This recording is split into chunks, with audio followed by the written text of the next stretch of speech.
O desejado de todas as nações. Capítulo 25. O chamado à beira-mar. Raiava o dia sobre o mar da Galileia. Os discípulos, fatigados por uma noite de infrutífero labor, achavam-se ainda em seus barcos no lago.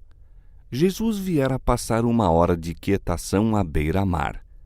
Esperava pela manhãzinha fluir um período de sossego da multidão que o acompanhava dia a dia. Mas em breve começou o povo a aglomerar-se em torno dele. Seu número cresceu rapidamente, de maneira que se sentia comprimido de todos os lados. Entretanto, os discípulos haviam vindo para a terra. A fim de escapar à pressão da massa, Jesus entrou no barco de Pedro e pediu-lhe que se afastasse um pouco da praia. Daí Jesus podia ser visto e ouvido melhor por todos, e do barco ensinava a multidão na praia. Que cena aquela que se oferecia à contemplação dos anjos! Seu glorioso comandante, sentado num barco de pescador, jogado de um lado para outro pelas desassossegadas ondas, e proclamando as boas novas de salvação ao povo atento, que se comprimia até à beira da água. Aquele que era o honrado do céu estava declarando os grandes princípios do seu reino ao ar livre ao povo comum, e, no entanto, não teria podido ter cenário mais adaptado aos seus labores. O lago, as montanhas, os vastos campos, a luz a inundar a terra, tudo lhe oferecia ilustrações aos ensinos, de modo a gravá-los nos espíritos. E nenhuma lição de Cristo foi infrutífera. Toda a mensagem de seus lábios foi ter a alguma alma com a palavra da vida eterna. A cada momento crescia a multidão na praia. Homens de idade a apoiar-se em seus bordões, robustos camponeses das colinas, pescadores do lago, comerciantes e rabis, ricos e instruídos, velhos e jovens, trazendo seus enfermos e sofredores, apertavam-se para ouvir as palavras do Divino Mestre. Essas cenas haviam contemplado antecipadamente os profetas e escreveram: a terra de Zebulon e a terra de Naftali, junto ao caminho do mar, além do Jordão, a Galileia das nações, o povo que estava sentado em trevas viu uma grande luz, e aos que estavam assentados na região e sombra da morte, a luz raiou. Além da multidão da praia de Genezaré, tinha Jesus em seu sermão junto ao mar outros auditórios em mente. Olhando através dos séculos, viu seus fiéis no cárcere e no tribunal, em tentação, isolamento e dor. Toda a cena de alegria e de luta e perplexidade se achava aberta perante ele. Nas palavras proferidas aos que estavam reunidos ao seu redor, falava também a essas outras almas as próprias palavras que chegariam até elas com uma mensagem de esperança na provação, de conforto na dor, de celeste luz em meio às trevas. Por meio do Espírito Santo, aquela voz que falava do barco de pescador no mar da Galileia far-se-ia ouvir comunicando paz a corações humanos até a consumação dos séculos. Findo o discurso, Jesus voltou-se para Pedro e pediu-lhe que se fizesse ao mar alto e lançasse as redes para pescar. Mas Pedro estava desanimado. Toda a noite não apanhara coisa alguma. Durante as solitárias horas, pensara na sorte de João Batista definhando sozinho na prisão. Pensara na perspectiva diante de Jesus e seus seguidores, no mau êxito da missão na Judéia e na maldade dos sacerdotes e rabis. Sua própria ocupação lhe falhava, e, ao olhar as redes vazias, o futuro afigurava-se-lhe sombrio e desanimador. Mestre, havendo trabalhado toda a noite, nada apanhamos, mas sobre a tua palavra lançarei a rede. A noite era o único tempo propício para pescar com redes nas claras águas do lago. Depois de labutar a noite inteira sem resultado, parecia inútil lançar a rede de dia.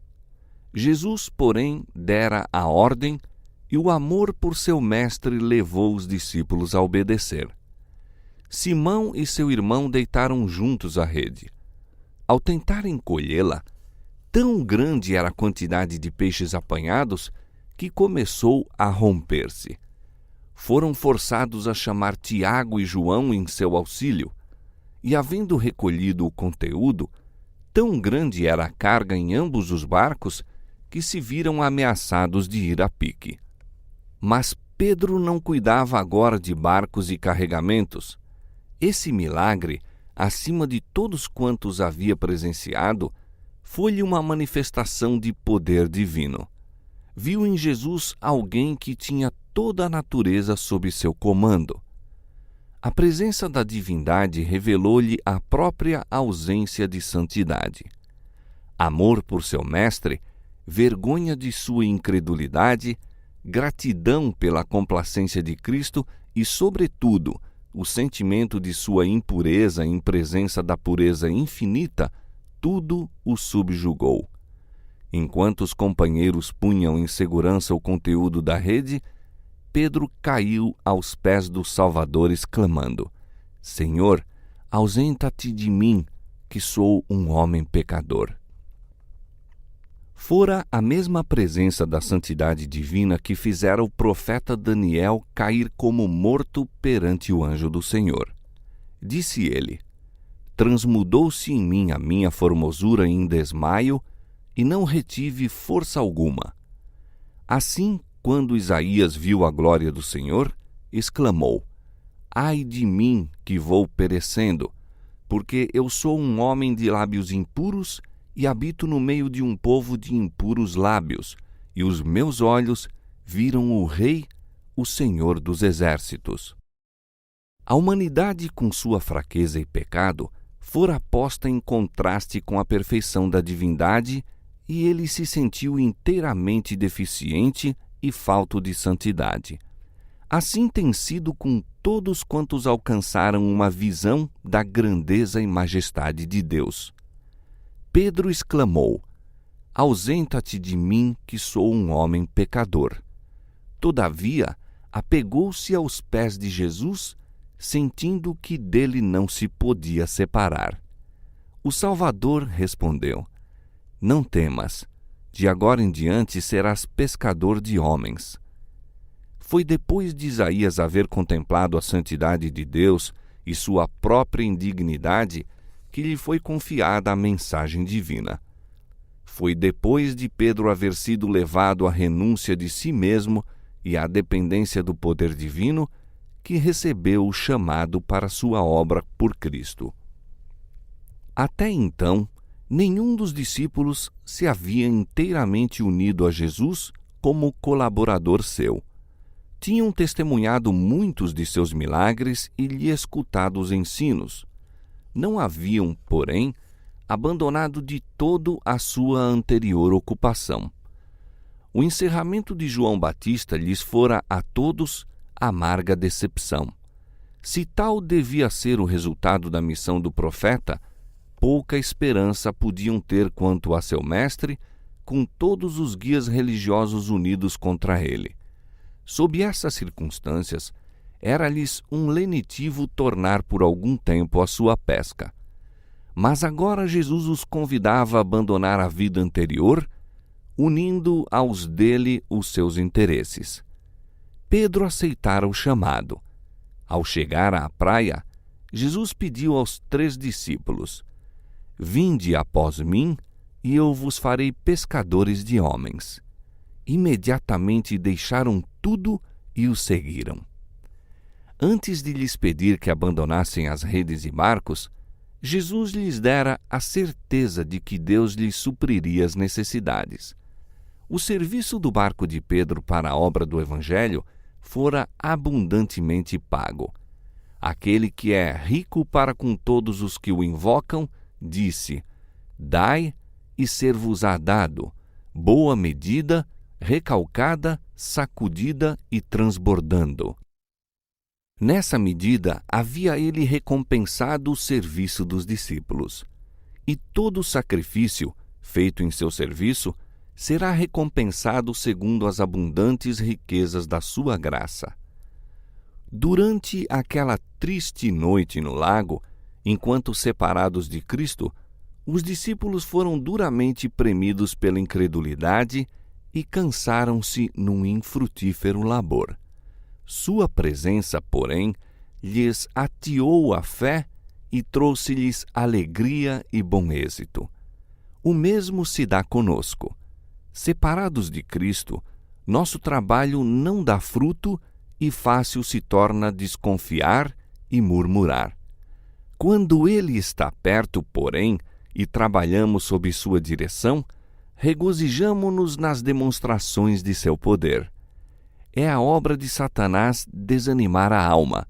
A de Cristo é inspirar fé e esperança.